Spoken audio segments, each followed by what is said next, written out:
हम पिछली 3 पीढ़ियों से मुंबई में रहने वाले गुजराती परिवार हैं। यह कहानी गुजरात में हुई थी और मेरे पिता की है। हमने वर्ष 2015-16 में बोटाद, गुजरात का एक शहर में जमीन का एक टुकड़ा खरीदा था। यह 2 बंगलों के निर्माण के लिए काफी बड़ा भूखंड है, जो हमें काफी सस्ती कीमत पर मिला था।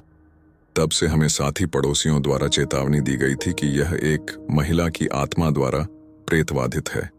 मेरे दादा, जो कि संपत्ति के मालिक हैं, एक संशयवादी हैं और पैरानॉर्मल में विश्वास नहीं करते, इसलिए उन्होंने अफवाहों को नजरअंदाज करके खरीदी हुई जमीन पर घर बनवाया।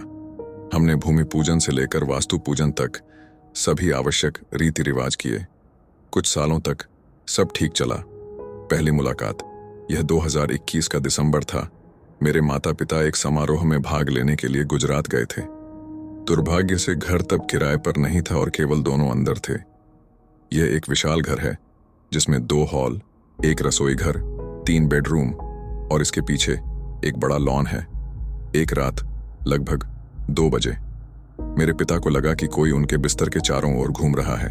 पहले तो उन्होंने यह सोचकर नजरअंदाज कर दिया कि यह मेरी माँ होनी चाहिए। तभी वह अपनी तरफ मुड़ा। मेरी माँ को गहरी नींद में पाया।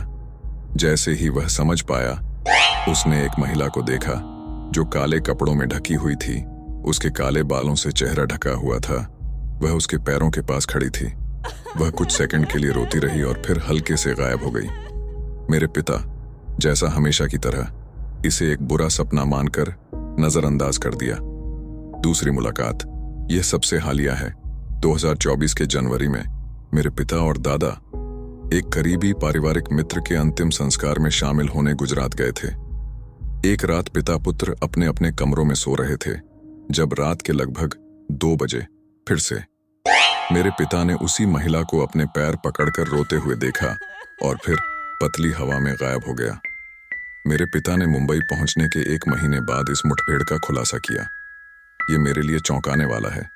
मेरे पिता से इस तरह की मुठभेड़ों को सुनने के लिए, जो हमेशा एक संशयवादी और व्यावहारिक व्यक्ति रहे हैं।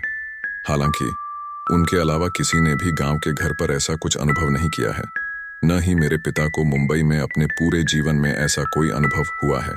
हमने 2021-2022 के बीच वहां रहने वाले दिहाड़ी मजदूरों के एक गरीब परिवार को लॉन में एक अतिथि कक्ष किराए पर दिया था, लेकिन उनसे ऐसा कोई अनुभव नहीं सुना था।